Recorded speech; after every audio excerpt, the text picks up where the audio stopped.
Graça e paz, meus queridos irmãos. Eu os convido neste momento a juntos continuarmos o nosso estudo na carta de Apocalipse. Então eu os convido a abrir Apocalipse hoje no capítulo 9. Terminamos de falar sobre a quarta trombeta e os ais. Então agora, começando a quinta trombeta no capítulo 9, vai então começar o primeiro ai. O quinto anjo tocou a trombeta e viu uma estrela caída do céu na terra, e foi-lhe dada a chave do poço do abismo. Ela abriu o poço do abismo e subiu fumaça do poço, como fumaça de grande fornalha, e com a fumaceira saída do poço, escureceu-se o sol e o ar. Nós vemos aqui, embora muitas pessoas leiam isso confundindo, João não viu uma estrela caindo. Aqui diz que ele viu uma estrela caída, e aí está toda a diferença. Caída do céu na terra. Algo que já aconteceu, já caiu. Aqui nós precisamos observar que qualquer objeto brilhante, seja estrela, seja meteoro, seja um anjo descrito como estrela, é estrela. Essa estrela é um ser inteligente. Ela recebe uma ordem, ela recebe uma tarefa para cumprir. Ela recebe autoridade, porque ela recebeu a chave. Chave é autoridade. E ela sabe efetuar o seu trabalho maligno, o seu trabalho porco. Nós vemos lá em Isaías, no capítulo 14, quando o profeta diz: como caíste do céu, ó estrela da manhã, filho da alva? Como foste lançado por terra? No versículo 12. O próprio Jesus, lá em Lucas 10, no versículo 18, ele diz: eu vi a Satanás caindo do céu como um relâmpago. Tá vendo? Então, agora João vê essa estrela, Lúcifer, realizar sua odiosa atividade. Primeiro, a chave, como nós vemos, não está nas mãos do diabo. O diabo vai receber para realizar uma tarefa e depois a chave sai da mão dele de novo. Você vê Jesus Cristo dizer: eu tenho a chave da morte e do inferno. Então, a chave, a autoridade, quem tem é Jesus. Agora, com a chave na mão, Satanás, com a autoridade, ele entra em ação para fazer uma obra. Qual é a obra dele? Soltar demônios que estavam no abismo para causarem doença. Nós vamos ver que esses querubins infernais que serão soltos, eles estão guardados no inferno para o dia, a hora, o tempo necessário. Nós vemos que esses gafanhotos, eles não são seres terrenos. Por quê? Porque João os viu, porque João estava em espírito. São querubins infernais. Nós vemos Judas, no versículo 6 da sua carta, falar deles. Eles não mantiveram o seu estado a anjos. Os que não mantiveram o seu estado original, ele os tem guardados sob algemas para o juízo do grande dia. Então agora eles serão usados. Nós vemos que eles recebem ordens e eles sabem distinguir quem tem o selo de Deus ou não. Primeira coisa, eles são seres espirituais. E o selo de Deus em nós é espiritual, porque o selo de Deus em nós é o Espírito, nós somos selados. Agora, a primeira coisa que vai sair para eles terem o palco para atuar é uma grande poluição mundial. Essa grande poluição mundial A Bíblia diz também: da fumaça saíram gafanhotos. Então, ele abriu o poço, subiu fumaça, como fogo de fornalha, e com a fumaceira saída do poço escureceu-se o sol e o ar. Bem, primeiro, nós temos que ver que vai ter uma grande poluição que vai anteceder, e as doenças serão causadas, vão dizer, por essa poluição, não é? Vai ter uma desculpa. A fumaça, a poluição. Primeira coisa, a natureza não vai sofrer dano por esses gafanhotos, porque eles são espirituais. Os selados não serão tocados. Esses gafanhotos não matam. Eles não podem matar, mas eles atormentam. E eles têm um tempo para atuar. 5 meses. Engraçado que dizem que os gafanhotos, os animais também, têm um período de vida de 5 meses, quer dizer, também é limitada. Nós vemos que os selados não serão afetados. E a Bíblia diz que nessa época, os homens que não têm o selo, que serão afetados por esses querubins infernais, eles terão ardente desejo de morrer. A Bíblia diz: naqueles dias os homens buscarão a morte, não a acharão. Também terão ardente desejo de morrer, mas a morte fugirá deles. Aqui nós vemos, a Bíblia vai descrevendo esses gafanhotos, e quando chega no versículo 11, a Bíblia diz que eles tinham eles tinham sobre eles o rei, o anjo do abismo, cujo nome em hebraico é Abaddon e em grego é Apolion, significando que esses gafanhotos, esses vírus causarão doença tanto em judeus que não têm o selo de Deus, como nos outros fora de Israel que não têm o selo de Deus. A Bíblia diz assim no versículo 12: o primeiro ai anunciado pela águia passou. Eis que depois dessas coisas vem ainda 2 ais. Aqui vemos a 6ª trombeta, do Apocalipse 9 mesmo, de 13 a 21. O último aviso. O 6º anjo tocou a trombeta e ouviu uma voz procedente dos 4 ângulos do altar de ouro que se encontra na presença de Deus, dizendo ao 6º anjo, o mesmo que tem a trombeta: solta os 4 anjos que se encontram atados junto ao grande rio Eufrates. Olha, esse último aviso, e esse aviso vem do altar, dos 4 ângulos do altar, e a ordem é de morte para matar 1/3 da humanidade. O objetivo de trazer os outros, o objetivo de serem mortos 1/3, é para que os 2/3 restantes venham em arrependimento.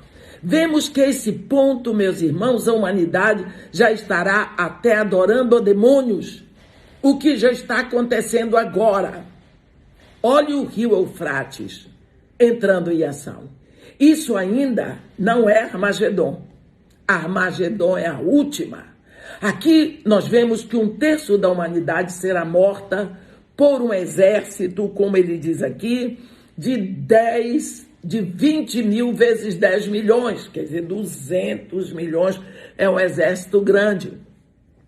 Um exército movido por poderes infernais que estarão soltos, mas assim mesmo não há arrependimento, como está escrito aqui. Os outros homens, aqueles que não foram mortos por esses flagelos, não se arrependeram das obras das suas mãos, deixando de adorar os demônios e os ídolos de ouro, de prata, de cobre, de pedra, de pau, que nem podem ver, nem ouvir, nem andar. Nem ainda se arrependeram dos seus assassínios, nem das suas feitiçarias, nem da sua prostituição, nem dos seus furtos. Os homens continuam sem arrependimento, eles estão adorando o demônio. Meus irmãos, nós estamos hoje, aqui no Brasil, adoração aberta. Está exposto para todo mundo adorar a Satanás. Estamos assim. Abra os olhos. Agora, então, vem o capítulo 10. E nesse capítulo 10 nós vemos: vi outro anjo forte descendo do céu, envolto em nuvem, com o arco-íris por cima da sua cabeça. O rosto era como o sol e as pernas como colunas de fogo, e tinha na mão um livrinho aberto. Pôs o pé direito sobre o mar e o esquerdo sobre a terra, e bradou em grande voz, como ruge um leão. E quando bradou, desferiram os 7 trovões as suas próprias vozes. Olha, vamos ver aqui. Quando a Bíblia fala de anjo, principalmente um anjo forte, nem sempre é um ser espiritual da ordem dos anjos. Esse anjo pode ser perfeitamente Jesus. Se vem acompanhado de uma das descrições de Jesus lá no capítulo 1 de Apocalipse, você pode dizer: esse anjo forte é Jesus. Por exemplo, ele desce do céu, onde Jesus está, envolto em nuvem, está certo. O arco-íris por cima da sua cabeça. O arco-íris é o selo de manutenção, e que é a crista da divindade lá no capítulo 4 de Apocalipse, descrito por João. O rosto era como o sol, é Jesus, é um ser pré-existente, que nós não podemos olhar de frente. E as pernas como colunas de fogo, é Jesus. Todo lugar onde ele pisa, ele purifica. Ele tem na mão um livrinho aberto, o livrinho do capítulo 5. O cordeiro tomou, esse cordeiro é Jesus, começou a abrir os selos, acabou-se. O livro está todo aberto. Então agora esse livro vai descer para a terra. E quando vem esse anjo forte, que é Jesus, ele põe o pé direito sobre o mar e o esquerdo sobre a terra. E nós vemos que isso é uma posição de onipresença. Ele está presente sobre o mar. O mar aqui não é o Oceano Atlântico Pacífico, não. É o mar agitado das nações. Quando a Bíblia fala de mar em Apocalipse, fala nações. E a terra é Israel. Então ele põe o pé direito sobre o mar agitado das nações e o esquerdo sobre a terra de Israel. Ele pisa, ele possui, ele agora vem mostrando a sua autoridade. E a Bíblia diz que ele bradou em grande voz, como ruge um leão. Olhe a autoridade. Por que como ruge um leão? O leão não é o maior animal, mas ele é o rei. E quando o leão ruge na floresta, todos os animais param e se calam. Falou o rei. Ele é ouvido. Desde quando ele falou, quando ele bradou, esse anjo forte nessa posição, desferiram os 7 trovões as suas próprias vozes. Quer dizer, a artilharia do céu disse: estamos prontos. A artilharia do céu respondeu. Precisamos ver que aqui vem uma palavra de João no versículo 4, que ele diz: logo que falaram os 7 trovões, eu ia escrever, mas ouvi uma voz do céu dizendo: guarda em segredo as coisas que os 7 trovões falaram e não as escrevas. Trovão fala, aqui falou. O que eles disseram ficou em segredo. É momento de guerra, é estratégia de combate. O diabo não entende língua espiritual, então ele agora vai dançar. Ele não sabe o que foi que os trovões disseram.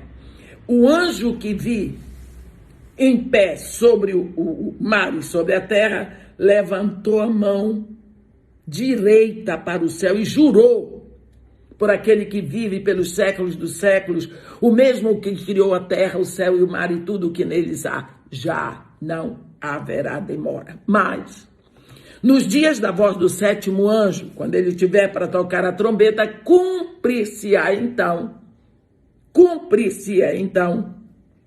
o mistério de Deus, segundo ele anunciou aos seus servos, os profetas. Olha, Vamos prestar atenção nos dias do sétimo anjo. Os dias da sétima trombeta serão muito longos. Quando chegarmos na sétima trombeta, nós vamos falar sobre isso. Serão dias longos, porque aqui diz nos dias do sétimo anjo, quando ele estiver para tocar a trombeta. Aí ele diz, a voz que eu ouvi vinda do céu estava de novo falando comigo e dizendo, olha, vai ao anjo, vai e toma o livrinho que está aberto na mão do anjo em pé sobre o mar e sobre a terra. Fui, pois, ao anjo, dizendo-lhe que me desse o livrinho. Ele então me falou, toma-o e devora-o. Certamente ele será amargo no teu estômago, mas na tua boca será doce como mel. Tomei o livrinho da mão do anjo e o devorei. Na minha boca era doce como mel, quando, porém, o comi, o meu estômago ficou amargo. Então me disseram, é necessário que ainda profetizes a respeito de muitos povos, nações, línguas e reis. Então aqui nós vemos que vai acontecer alguma coisa. Capítulo 10, o livrinho, a autoridade do planeta Terra agora é entregue a João, para João devorar. João aqui representa toda a igreja. É o homem redimido. A primeira ordem é tomar o livro. A segunda ordem é devorar. A terceira é profetizar. Preste atenção, meu irmão. Se você assumiu que é filho de Deus, você recebe essa bem-aventurança. Você tem que assumir toda e se ver filho de Deus responsável pelo trabalho de Jesus aqui na terra. Então, você tem que devorar, comer essa palavra, fazer com que ela seja uma com você, fazer essa palavra de Deus entrar em você de tal maneira que você não possa mais se separar dela. Isso é o sentido da ceia. Toma, come o pão. Esse pão, ele vai ser dissolvido em você. E se depois alguém quiser separar você do pão, não pode mais, porque ele já é seu nutriente. Ele está na sua corrente sanguínea, no seu organismo. É isso. Come o livro, come a autoridade, se sinta filho de Deus. Mas depois que você come a palavra, você agora é filho de Deus. Você tem autoridade. Você vai ter que profetizar. Vai sair pela sua boca a palavra que você comeu. Então a ordem é toma, come e profetiza. Aí, esta é a ordem que vem para nós, porque no capítulo 11 vai começar o grande momento. Aqui tem uma pausa antes de tocar a sétima trombeta. Assim como teve uma pausa do sexto selo para o sétimo, agora vem a pausa da sexta trombeta para a sétima trombeta. Nesse ínterim, nós vamos ver no capítulo 11 que ele diz, foi-me dado um caniço semelhante a uma vara. Preste atenção a essa palavra. O caniço era semelhante a uma vara. E também me foi dito, dispõe-te, mede o santuário de Deus, o seu altar e os que nele adoram. Agora, nós vamos ler. A grande ordem é se mover com autoridade, tomar o caniço, medir o santuário de Deus, o seu altar e os que nele adoram, separando o átrio exterior. Naquela época, o caniço era usado para medir e a vara para disciplinar. Mas aqui, o caniço é semelhante a uma vara. A propriedade da terra já foi resgatada. Agora ela precisa ser examinada, ela precisa ser medida e purificada. Quando você que passou um tempo com seu apartamento ou sua casa alugada, você recebe do antigo inquilino, você vai examinar. Então é isso que vai acontecer a partir do capítulo 11, que nós veremos amanhã. Por enquanto, aproveite para ler a sua Bíblia de capítulos 9 e 10 e continuaremos. Que Deus nos abençoe e nos guarde. Um grande abraço, meu irmão. Amém.